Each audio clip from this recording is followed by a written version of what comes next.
বাংলা ও বিশ্ব সাহিত্যের রোমাঞ্চকর কিছু গল্প দিয়ে সাজানো আমাদের এই বিশেষ নিবেদন গল্প পালঙ্ক। আজকের এই গল্পটি বিভূতিভূষণ বন্দ্যোপাধ্যায়ের লেখা ডাইনি।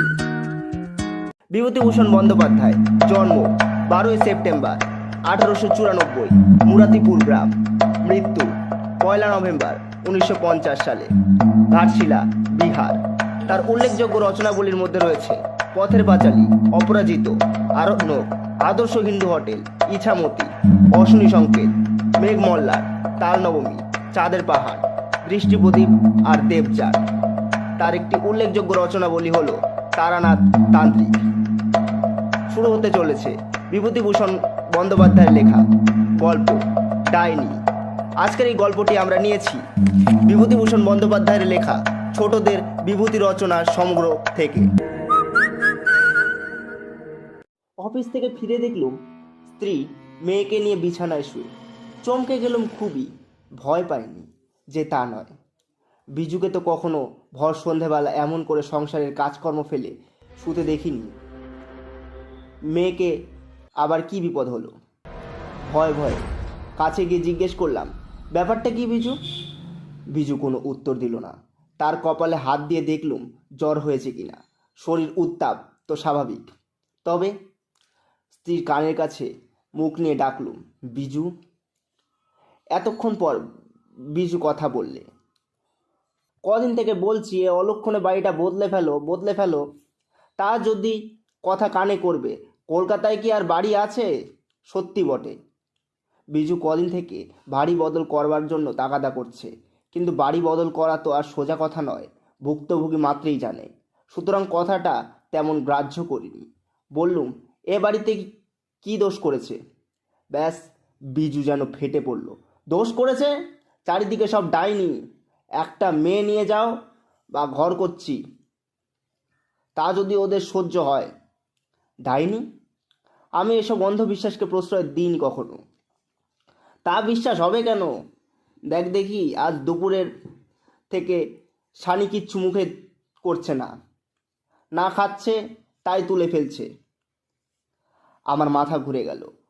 সানি আমার 2.5 বছরের মেয়ে, তার উপর ডাইনি বুড়ির কোপ গিয়ে পড়ল তার কোন দুঃখে?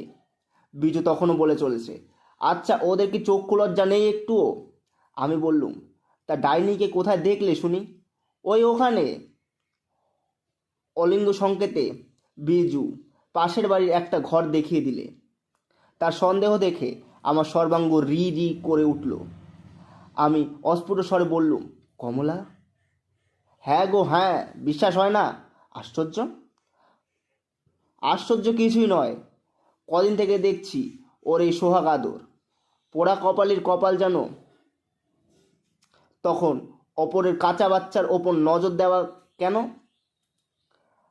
আমি বিজুর প্রশ্নের কোনো উত্তর দিতে পারলুম না। মাসখানেক আগের কথা মনে পড়ল। একদিন ওই পাশের বাড়ির ঘরটায় কমলা চিৎকার করে উঠল, ওরে শোভা রে, তুই কোথায় গেলি রে? আমার এমনি করে ফাঁকি দিলি কেন রে? রাত তখন প্রায় 10টা। আমি খেতে বসেছি। বিজু আমায় দুধের বাটিটা এগিয়ে দিয়ে বললে, পাতের গোড়ায় একটু জল দাও। আমি বললুম, কমলা কাঁদছে না? আগে পাতের গোড়ায় জল দাও দেখি। সত্যি কমলা কাঁদছে, সারা মাতৃহৃদয় মন্থিত করে কন্যার বিচ্ছেদ বেদনায়। 2 মাস আগে শোভা এসেছিল মর্তলোকে, আর আজ চলে গেল মায়া মমতার পাশ ছিন্ন করে। হয়ে পর্যন্ত মেয়েটা রোগে রোগে ভুগছে। সর্বাঙ্গে তার বড় বড় দাগা দাগা। পুঁজের গন্ধে কাছে যাওয়া যায় না। কিন্তু কমলা সমস্ত ঘৃণা তুচ্ছ করে শোবার সেবা করেছে 2 হাতে। তার ফলে নিজের গায়েও স্থানে স্থানে ঘা হয়েছে। সেসব গ্রাহ্য করিনি একটুও। সারা হৃদয় নিয়োজিত করেছে তার প্রাণসদৃশ্য শোভাকে আরোগ্য করার প্রচেষ্টায়। বড় বড় ডাক্তার কবিরাজ দেখানো হলো, রোজা এসে ফোড়া কাটলো, অসংখ্য দেবতার কাছে মানত করা হলো। চেষ্টার কোনো ত্রুটি রইল না। কিন্তু সমস্ত চেষ্টা ব্যর্থ প্রতিপন্ন করে রাত 10টায় শোভা মহানিদ্রায় আক্রান্ত হলো। মা বুকের ওপর লুটিয়ে পড়ে। শতবার নাড়াচাড়া করে তাকে সজাগ করবার চেষ্টা করলে। বিনয়ে বিনয়ে তার প্রস্থানের জন্য অনুশোচনা করলে সারা রাত্রি প্রায়। সে ঘটনার মাসখানেক পর কমলা নাকি সানিকে দেখে একদিন কেঁদে ফেলে।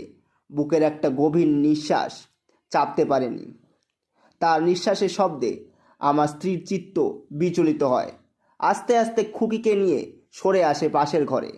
আমি তখন অফিসের হিসাবপত্র মেলাচ্ছি। বিজু আমার পাশে এসে বসলো। আমি চশমাটা আস্তে আস্তে চোখ থেকে খুলে বলি, কিছু বলবে নাকি? না, তেমন কিছু নয়। আমি হাসি আর বলি, তা ওই সামান্য কিছুই শুনি না কেন? সত্যি, তোমার আবার এসবে বিশ্বাস হয় না? আহ, কৌতূহল তো বাড়িয়ে দিচ্ছ কেবল। তুমি বাড়ি বদলাও। কারণ? কমলা রোজ রোজ সানির পানে তাকিয়ে ফোঁস ফোঁস করে নিঃশ্বাস ফেলবে আর কাঁদবে। বাছারা আমার অকল্যাণ হবে, তাও বুড়ো মাগি ভুলে যায়। পাগল! আমি হাসতে লাগলুম। এই তো, তুমি সব কথা উড়িয়ে দাও কেবল। কপাল যখন পোড়া তখন অপরের ছেলে মেয়েদের ওপর নজর দেওয়া কেন বাপু? বিজু আমার কাছ থেকে চলে যেতে চায়।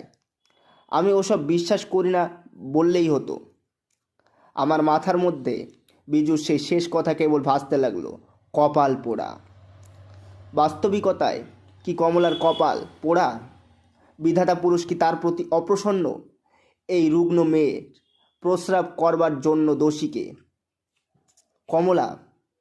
একটুও নয়। আমি জানি কমলার স্বামীর দুরারোগ্য সিলিফিস রোগ বর্তমান। একথাও জানি যে সেই মহাপুরুষ প্রায় রাত্রিবেলা বাড়ি ফেরেন না।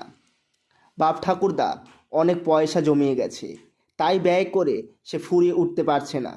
তবু লোকে দোষ দেবে কমলাকে। আমার স্ত্রী অন্ধ, বধির। সে অকারণ পুরুষদের প্রতি সর্বদাই সদয়।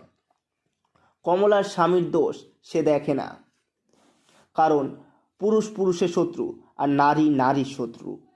এহেন কমলা সানি হওয়ার দিন সাতেক পরে প্রায় একটি প্রাণহীন মাংসপিণ্ড প্রসব করে। নিজের ব্যর্থতার বেদনায় মুষড়ে পড়ে কমলা। কাঁদলো, চিৎকার করলো। দুদিন বিছানা থেকে উঠল না, খেলো না, চোখ ফুঁপিয়ে ফুঁপিয়ে ফেললো কেঁদে। তারপর একদিন নজর পড়ল সানির ওপর। সানির পানে তাকিয়ে ওর ব্যর্থতার কথা পুনরায় স্মরণ হলো। পুনরায় যেন কে ওর ক্ষতে আঘাত করল। নিজের অজ্ঞাতসারে একটি ব্যথিত দীর্ঘ নিঃশ্বাস ত্যাগ করলে আমার স্ত্রী শিউরে উঠল।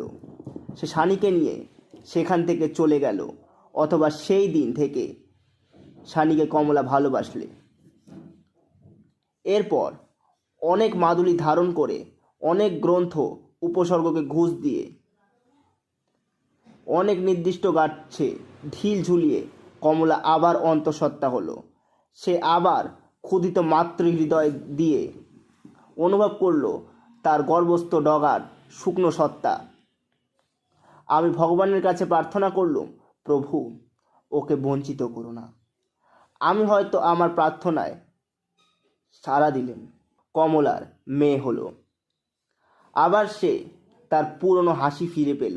মেয়েকে মানুষ করতে লাগলো বহু প্রয়াসে, কিন্তু এ খুকিও বাঁচল না। তার এই পৃথিবীর আবহাওয়াটা সইল না। একথা আমি আগেই বলেছি। সেই সঙ্গে আরও বলেছি যে কমলা তার শোক ভুলে আবার আমাদের সানির পানে ফিরে তাকালো। আবার বুকে আঘাত লাগলো। সে দুহাত বিস্তার করে সানির দিকে ছুটে গেল। আমার স্ত্রী ভাবতে লাগলো, এর হাত থেকে রেহাই পাবার কথা। অগত্যা আমাকে বাড়ি বদল করবার জন্য অনুনয় বিনয় করতে লাগলো খুবই। যেহেতু আমি ওসব অযৌক্তিক কিছু বিশ্বাস করি না, সেই জন্য আমি তার কথা উপেক্ষা করেছিলাম। যাই হোক, কমলা একদিন জিজ্ঞেস করলে, শনি কই ভাই? আমার স্ত্রী আজকাল বড় একটা শনিকে কমলার সামনে বার করে না। সানি তার আরামে নিদ্রা যাচ্ছে। আমার স্ত্রী বললে, সানির অসুখ করেছে। আমি পাশেই চেয়ারে বসেছিলাম। স্ত্রীর এই মিথ্যা কথা শুনে চমকে গেলুম। কমলা ভয়ার্ত সারে বললে, কি অসুখ ভাই? এই সামান্য জ্বর। ডাক্তার দেখাচ্ছ? না, দেখাবো। না ভাই, দেরি করো না একটুও। ভালো ডাক্তার দেখাও, যে দিনকাল পড়েছে ফেলে রাখা একটু উচিত না। ওকে চলে গেল। ওর গলার ঈষৎ কম্পিত হলো। আমি বেশ বুঝতে পারলুম। আমি স্ত্রীকে বললুম, ও মিথ্যে বলে কি লাভ, তুমি থামো দেখি। সুতরাং আমি নীরব হই আর স্ত্রীকে বলে চলি, 50 দিন বলেছি বাড়ি বদল করো, বাড়ি বদল করো। সেই কথা যদি গ্রাহ্য হয়। তার পরের দিন দুপুরবেলা কমলা নাকি এসেছিল সানিকে দেখতে। সানির অসুখের খবর পেয়ে সে চুপ করে থাকতে পারেনি। সারাদিন সে খুকিকে কোলে তুলে ছিল। আমার স্ত্রীর সমস্ত বিপরীত চেষ্টা ব্যর্থ করে আমি আসবার ঘন্টা 3 আগে এখান থেকে চলে গেছে। আমি অফিস থেকে ফিরে বিজুকে আর সানিকে ওই অবস্থায় দেখলুম। বিজু বললে, কি ছাই বেদানা খাইয়ে দিলে, তারপর থেকে বাচ্চা আমার কিছু মুখে করছে না। আমি বিজুর পানে ফ্যালফ্যাল করে তাকিয়ে রইলুম। সে আমার হাত দুখানা চেপে করুণ সুরে বললে, আমি আজই বাড়ি বদল করব, নয় আমার বাপের বাড়ি রেখে এসো। ও রাক্ষসী আবার কলাই আসবে বলে চলে গেছে। আমার কানের মধ্যে কে যেন গরম শিশে ঢেলে দিলে। ঘরের মধ্যে কোনো শব্দ নেই, সব কিছু নিথর নিস্তব্ধ। আমি বিচার করতে বসলুম, সানির অসুখের জন্য বাস্তবিক দায়ী কে, কমলা না আমার স্ত্রী? মিথ্যা একজনের বুকে আঘাত করলে বিধাতার বিচারালয় কি তার কোনো শাস্তি নেই? বিধির বিধান কি নিরর্থক শব্দ সমষ্টি মাত্র?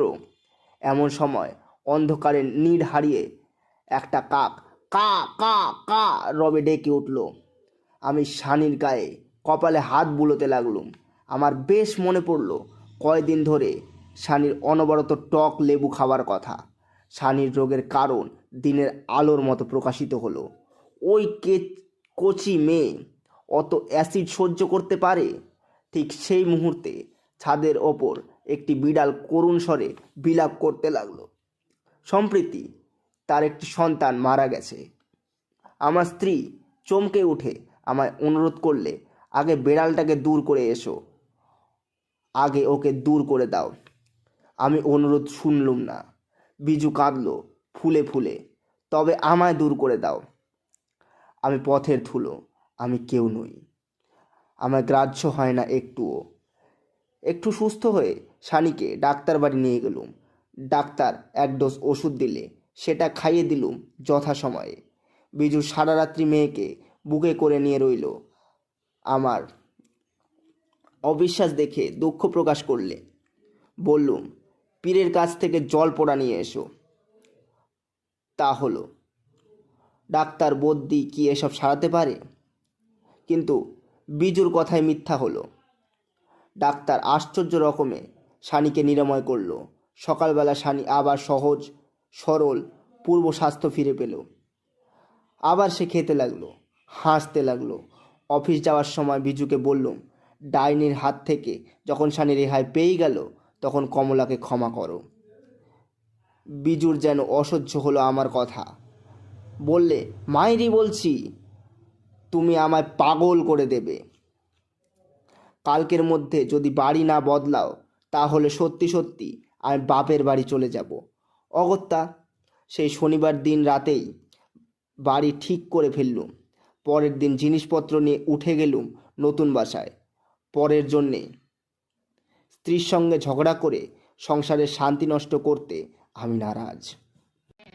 শুনছিলেন বিভূতিভূষণ বন্দ্যোপাধ্যায়ের লেখা গল্প ডাইনি। এর পরের সপ্তাহে আমরা আবার ফিরে আসব এমনই কোনো রোমাঞ্চকর ঘটনা নিয়ে। ততক্ষণ লাইক, সাবস্ক্রাইব অ্যান্ড শেয়ার করে আমাদের চ্যানেলের পাশেই থাকুন।